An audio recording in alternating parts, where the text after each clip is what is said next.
Well, good morning and happy Friday to you all. And today the plan is to actually not do something with collage or something with paint. Today the plan is to do something with normal scrapbook paper. And it is so easy to do, and I want to share it with you. And I showed a preview of it yesterday on my Instagram, a really quickie video of, oh my gosh. Okay, so let me just clean this up really quick here, which literally means picking it up and throwing it in another part of my room. And then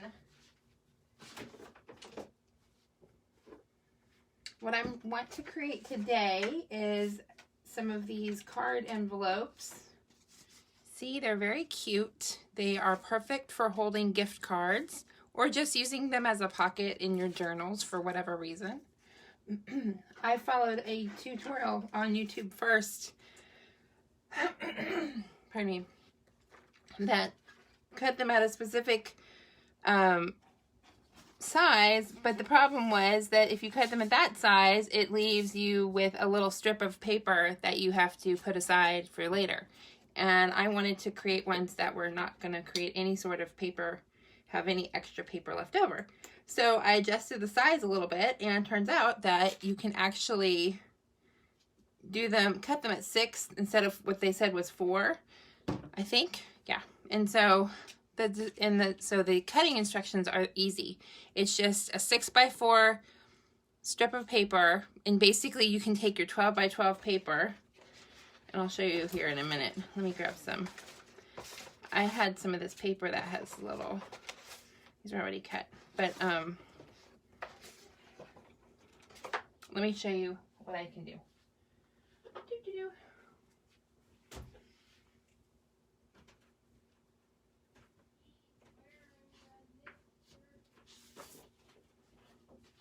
Sorry about that. Here's a piece of 12x12 paper, and there is a consideration you need to take into consideration when you have directional paper or a directional picture. So like on this side where you have the flags, you want to make sure that you're cutting it so that your paper is you're cutting across, okay? But this is not the 6-inch, this is the 6-inch. See that, how it's 2 there? So make sure that when you're cutting, you actually turn it sideways and you cut going this way. That messed me up so many times. So I'm helping you by telling you how to do this, okay? So cut it at 6. First cut off the branding strip. I call that the selvage because that is the selvage is what we call it in the fabric world. It's the little strip at the bottom. Save that for later, hopefully. All right, so we're going to cut it at 6 with the directional print going this way. No, wait, hold on. We want the direction to go. We want it to go this way. So we want to cut it at 6 going up and down. Yeah, that's what we want to do. See, this is why I got messed up last time. I think that's right. This is 6, and we want to cut it this way so that when we cut it at 4, yes, I think that's right. See, I messed this up the last time. The good part is that the other side is not directional, so the other side doesn't matter. But, and it's better if you can find non-directional paper to just, I would say just use non-directional paper, but this makes for a very cute, will make for a very cute envelope. All right, so I cut it at 6, okay, and then I'm going to turn it, and I'm going to cut it at 4,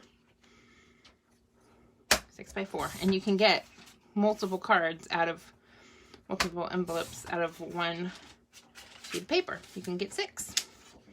And so I actually made 30 of these because my son's class, as an end of the year present for the kids, there's only, in his grade level at his small school, there's only 30 kids in the whole grade level. And so we have some funds allocated for the school year. And we gifted each kid a $5 gift card to Barnes & Noble. You know, we probably should have done half price books because it would have been saved a little bit of money, or they could have maybe gone a little farther, but so I made these little cards, gift card holders. See there, this is what I made, these little envelopes, and put their gift cards in there in their goodie bags. So, all right, so we've cut it at 6x4 with the directional going on the long side, okay, because it is annoying if you do it wrong. It's messed up, okay. And then I'm going to take my scoring. I'm going to score it at 1/4 inch, rotate it, and score it at 1/4 inch again. But it does matter how you score it. So if you have directional paper, so score it on the 1/4 inch, and I just flipped it upside down. We'll make sure. We'll see if this works. And let me say something here. You can use the single-sided paper, but it's not going, I find, and I've actually found this on double-sided paper, but I feel like the double-sided paper is a little thicker. When you score, you run the risk of cutting straight through that paper. And single-sided paper is actually much thinner, I've found. I used it, so I tried it. So, all right, so I scored it at 4. Probably scored it on the wrong side. That's okay. We'll just do this one with blue, okay? If you want to score, I'm still learning about scoring. Okay, so if you want this to be your front, you actually need to turn it over, okay? Score it like this because you're going to fold. Nobody told me when I first started doing scoring that you have to actually pay attention. And you want to score it on the bottom. So that, you see what I did? I made sure that my directional is on the bottom, because that's the part you're going to fold up. Okay, so we're going to score it at 1/4 on the bottom here. All right, so for this one, when we fold it, it's going to fold like this.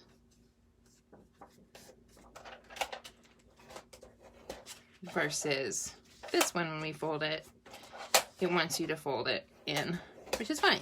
Then we just have that as our bottom, okay? And that's the only time you need to score anything, so you just score it 1/4 inch and rotate it and score it at 1/4 inch again. Then you fold the edge in. This is important. You fold in the short edge, and then you fold it over and match it up. Use your scoring tool to your, what's it called, bone folder, to crease that down and make a nice crease. Never understood the importance of a bone folder until I actually had one. I have bone folders, I just never knew it. Okay, so then I'm going to take it, open it up, and here's the little tricky part, the fun part. Let me see, I'll draw a picture. I'll see if I can mark it with my pencil. There's this little corner right here, right on that line, in between where you scored. It's hard to see the score line. Here's the score line, and there's a score line where they intersect, and you're going to cut on the corner between, right on that corner. You're going to cut that off. That's how I think of it. You just cut right between that corner, okay? And then you're also going to cut on this other side, the opposite side from the short end.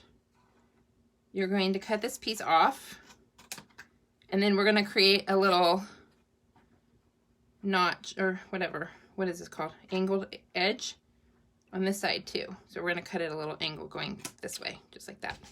Doesn't have to be perfect, but you know, if you want to make it perfect, make it perfect, right? So that way,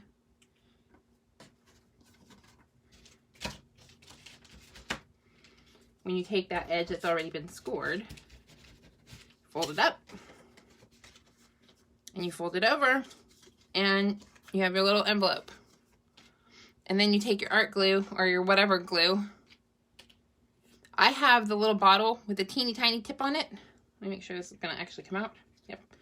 This tiny tip is pretty small, but it actually still comes out pretty quickly. I have the little tiny metal tip, and I haven't figured out how to put it on the bottle yet, to be very honest. But I know people buy them, and they're useful. This is the glue. It's called art glitter, but it is actually not glittery. It is just plain white. This dries white. I have some that dries clear, so I do have the dries clear kind if you're concerned about it showing up. But honestly, I've never seen, I made 30 of these the other day and I didn't see any problem with it. I made more than 30. I started making them and I couldn't stop making them because I was just like, this is so fun. These are so easy, and you can assembly line them. You could just do every part of the project. You could just assembly line it. All right, and then if you want to do the that cute thumb notch,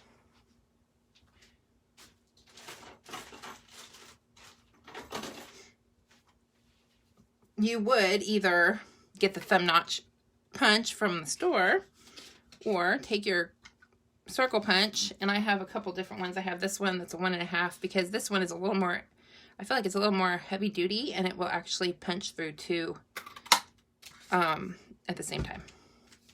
So then that's it. Ta-da! Now you have one. And then you can just repeat and repeat and repeat and repeat. And make as many as you need to make for gifts or to put in your journal. So I'm just going to cut this, and then I'm going to cut it at an angle. Not that way. Never been all that great with spatial relations, and so, you know,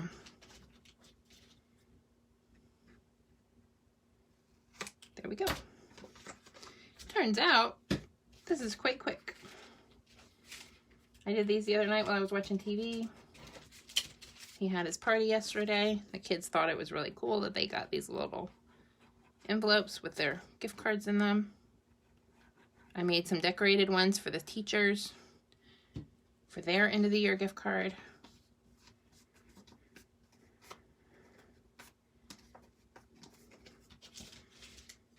And use your bone folder too. This is the scoring tool that comes with the scoreboard.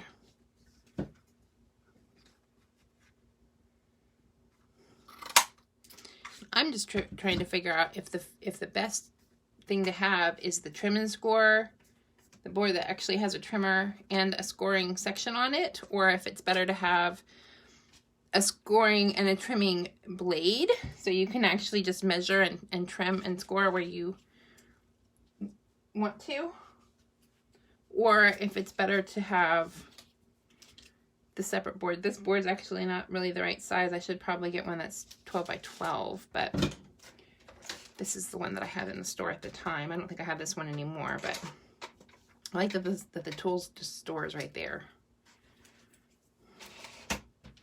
And there we go. That's pretty much how you make an envelope. So maybe I'll make a couple more. I like the, I noticed there's this new tool called, well, not even that new probably. It's an envelope notch board that,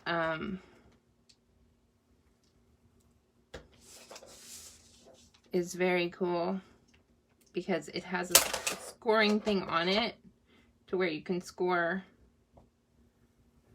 I find this is hard to do. Like, why is it that if you're right-handed, you have to go across? Like, I wonder if there's a way to do it this way and make it not so, it would be not as hard to do.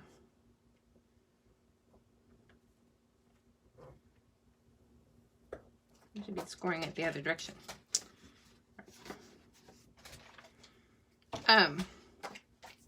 So there is an envelope board that has a punch on it to where you punch the notches out, and then it has the scoring to where you can score your envelope. I bought a notch punch. It doesn't have the scoring part, so I have that in the store. This is a yellow card. It's a little easier to see the scoring.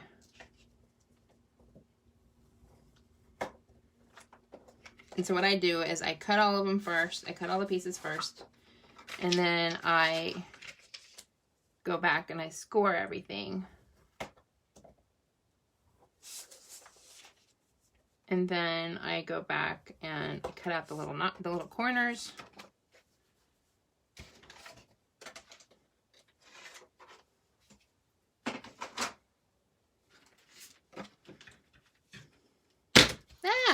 I dropped my scissors. I cut my corners first because I have to fold it in order to know where to cut the next part when I'm cutting. So I'm going to cut that notch off. Then I'm going to fold this up. Cutting away.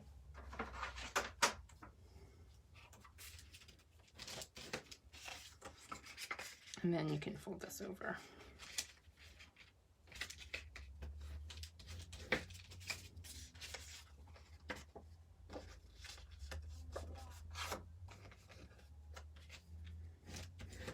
Pretty easy. I was trying to figure out if there's a really, like, you could actually score it in the middle to where you would see that center fold, and I don't think the math really worked out to be able to score it halfway because you're folding it in by 1/4 of an inch. Now, if you cut your piece at 6 1/4 and then you fold it in your 1/4, you could probably, if you could cut it at 6 1/4, which you can't because the paper's 12 by 12, that's part of the problem, right? Then you could, if you really wanted to be able to do that, you could score it in the middle. But, you know, it's so easy. But there's really, I don't see why there's really any point to doing that.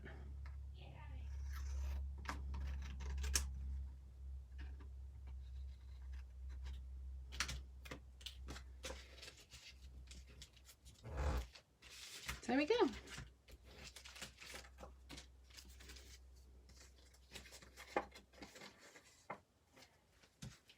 I also figured out that I always seem to score it on the wrong side for some reason. Like, I like to be able to cut it going from the other side.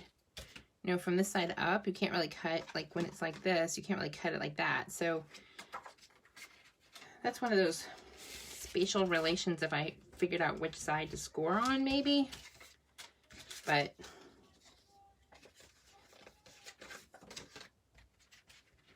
this is what we've got. Try it a different way if you want to. Let me know if it works a different way. There you go. And people are just so impressed when they say that, when you say, yeah, I made that little envelope. Yes, I did. There's some glue on there.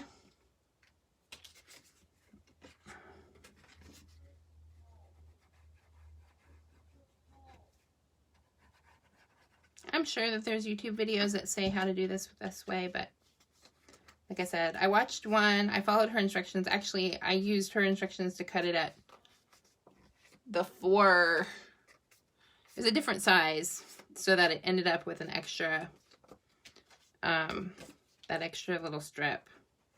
And I said, hey, this is kind of silly. I mean, it's smaller. It does make a smaller deal, but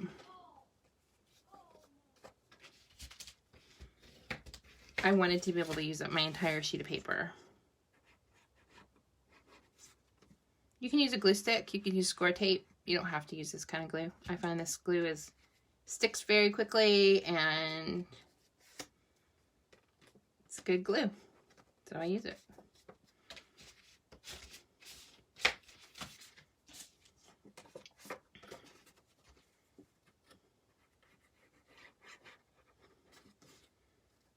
The good part is, once you have these tools, you can use this for any kind of, you can use this for all kinds of stuff in your stash. If you have pieces of paper that are just scraps that you've cut.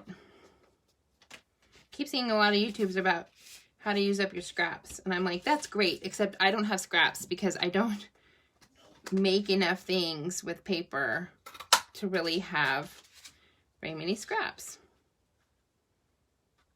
So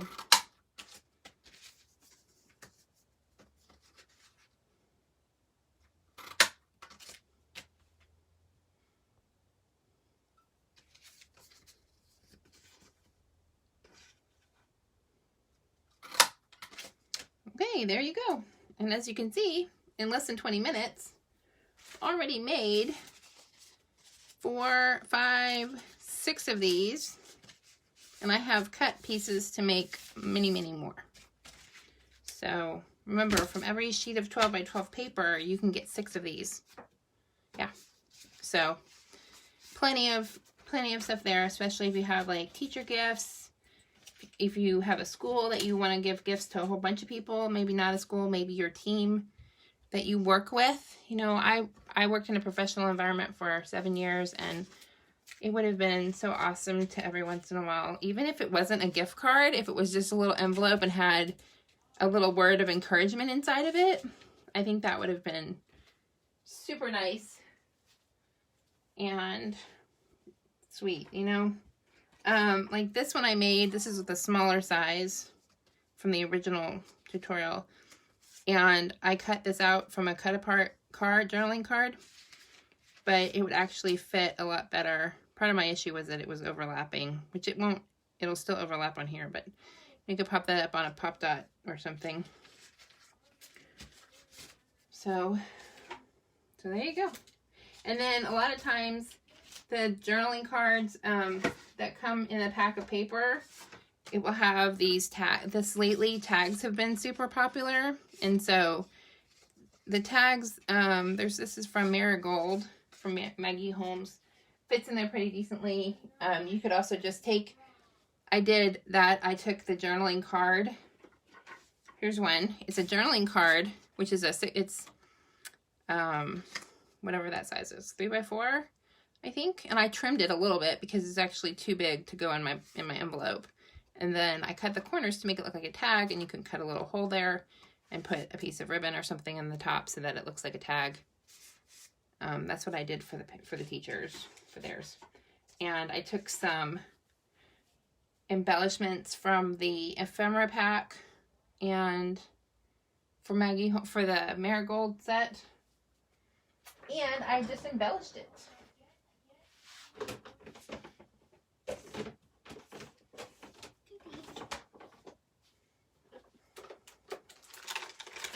It's just kind of, that's where it's kind of fun to play. Let me see if I have my other one that I made. I saw it a minute ago. I might have given it to the other teacher. These are actually from Marigold. Or the other, no, they're not. They're from something else. Okay. So like you could just take some of your cut aparts here or stickers. I put the ephemera inside of my sticker pack. And then this is some of the paper that was like scraps of the paper. I thought it was a good way to keep the paper together. So, you know, maybe you want to take this and turn it into a tag. You just cut it. And I might even be kind of walk on the wild side and cut it without using my cutting board.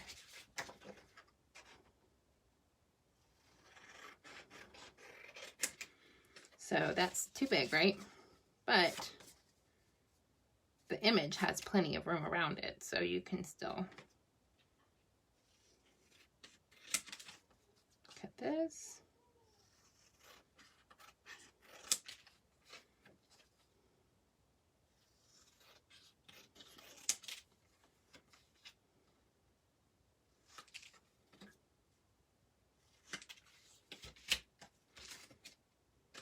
Now you have a tag, and it's just tall enough that it peeks out over the top.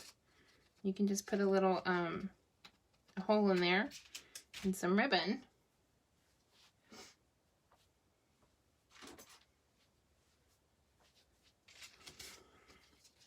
I have a heart-shaped hole punch, but it's upside down, so it's never going to work on paper like this.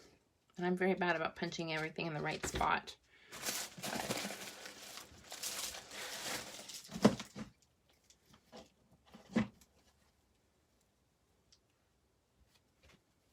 I don't really have a lot of like nice ribbon to use, but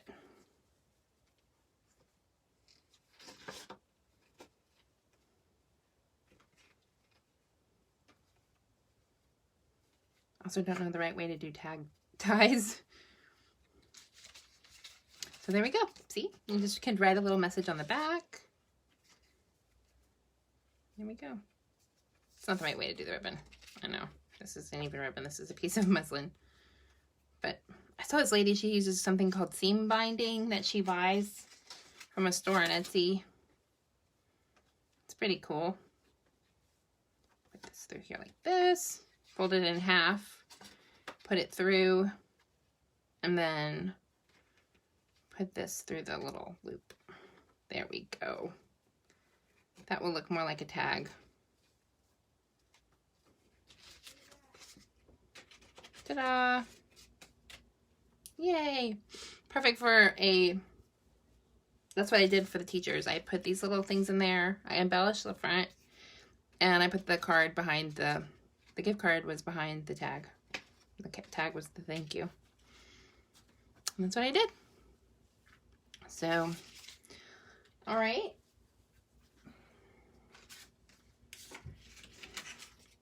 I feel like it's important to get as much as you can out of the papers and the things that we buy. So I thought that was pretty good to be able to use an entire sheet of 12 by 12 paper, and then even some more if you're going to use the tags and the cut aparts from different things too. So there we go. All right. Oops, that's not my paper. Where's my paper box? Well, I don't know where it went.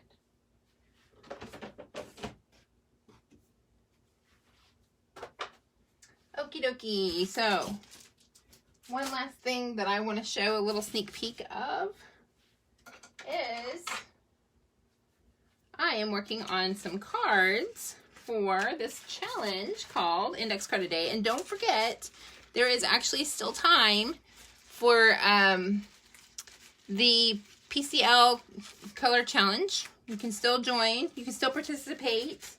It is...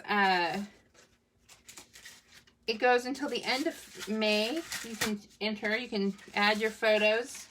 You can send your photos to me. You can post them on Facebook or Instagram and tag me as Peacecraft Love or PCL Color Challenge. These are index cards that just keep exploding. Like they're just getting bigger and bigger. Because there is a challenge coming up in June and July that's called the Index Card a Day Challenge. And the idea behind the Index Card a Day Challenge, hosted by Gypsy99, which is Daisy Yellow on Instagram, and I think her website is Daisy Yellow, but her Instagram is Gypsy99. And so the idea is you have index cards, so you're working in a small kind of format, and you're going to decorate a card every day, and she has some prompts. But you don't have to follow prompts. You can just, it's just an idea to get you into the process of doing a daily practice, okay? So I purchased, so index cards normally, because I like to do chunky things on my cards, I like to use glue and stuff like that. So index cards tend to be not thick enough, not heavy enough weight for me, and even putting gesso, to me, gesso doesn't do anything on the card. It doesn't make the card thicker. It doesn't make it better. It makes it take the media better, but it doesn't make it thicker or more reinforced. So I actually purchased some heavyweight cards from Amazon. You can use anything you want. You can use, you can cut up cardstock if you want. You can do anything. It's completely open, right? There's going to be a separate arm of this challenge that's called the Mixed Media iCAD, because it's iCAD is the Index Card a Day. The Mixed Media one has mixed media, specifically mixed media prompts. So, like, I think she announced the prompts already for June, the first week, and it's, I'm just looking at my own account so that I can look at it because I have it saved. The first day, dry brushing. Day 2, chevron. Day 3, fluid acrylics. Day 4, use cardboard. Day 5, invoice. 6 is using white. And 7 is repetition. So that's the first week of the iCAD challenge for Mixed Media iCAD.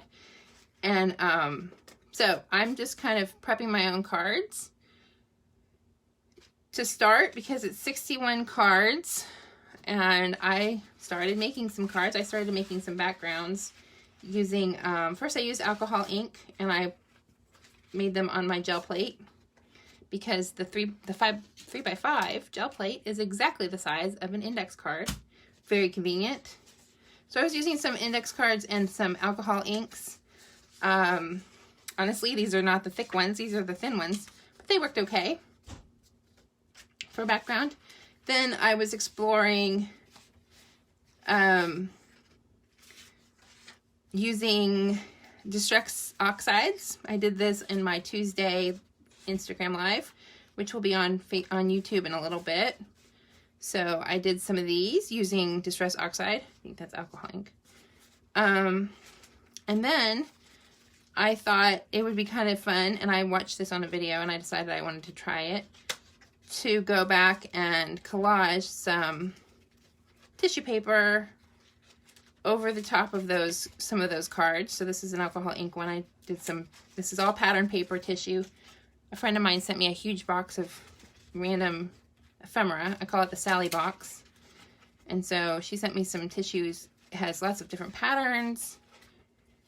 And I love using tissue paper from patterns because it's thin.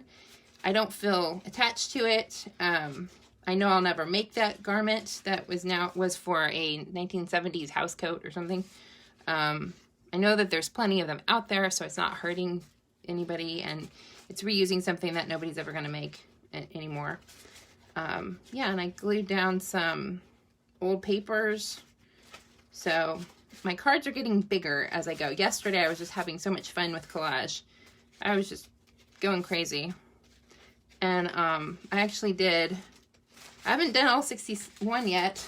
I think I have a few left that I still need to do. I just kept running out of collage medium. But I did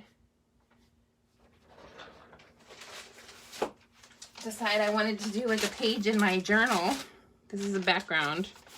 And so I just picked one of my journals. This is the Black Dina Wakley journal. And I've kind of ignored it because I tend to mostly use my handmade journals that are just, maybe they're less precious because I made them out of junk journals. So I opened this one up, and this is a piece of the cotton kind of watercolor paper, and I just started collaging stuff down. So I really liked this idea of collaging down the base layer of book pages and old paper first, and then adding paint on top of that. So I was just going crazy with glue and gel medium yesterday. I did this page, and then I grabbed my real junk journal. This is a fake junk journal.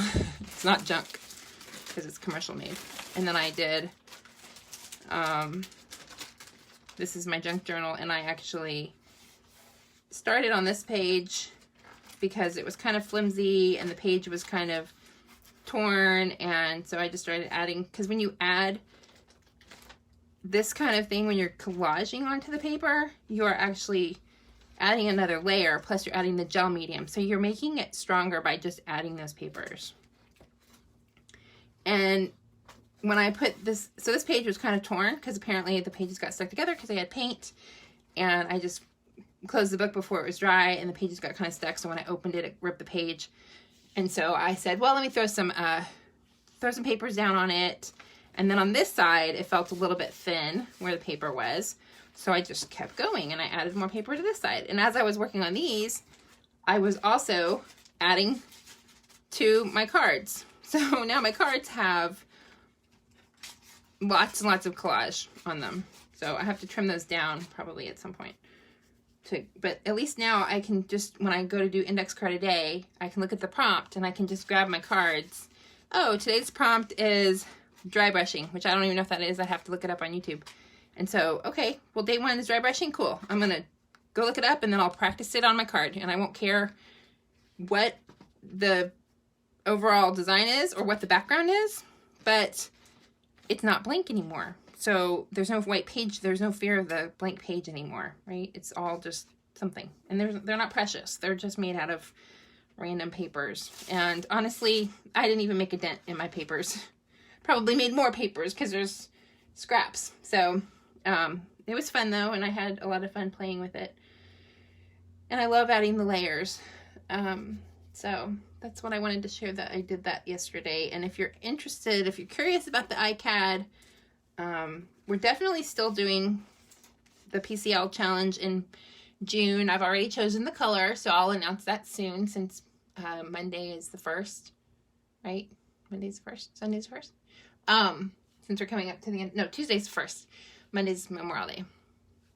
And then, so yeah, I'll announce that color challenge, and we'll see how we can incorporate that with the iCAD Mixed Media Challenge and the Mixed Media Menagerie Challenge, which is also something that's going on Instagram. And we'll just have lots of fun challenges in June and July, which is great, because challenges are a great way to explore and work through ideas, and just maybe if you don't know what to do, you can just look at the challenge prompt for that day and say, oh, maybe I'll just do this today.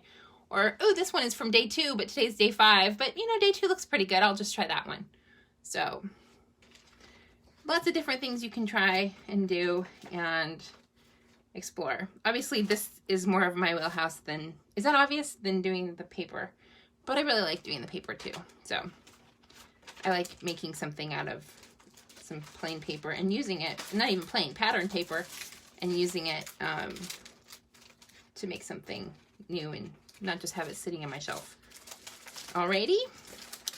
Well, thank you for joining me today, and I'm going to sign off now, and I hope to see what kind of creations you've made. If you try any of these things, please tag me and let me know so that I can enjoy what you're making, and I hope that I'll see you again next Friday. Thank you. Bye-bye.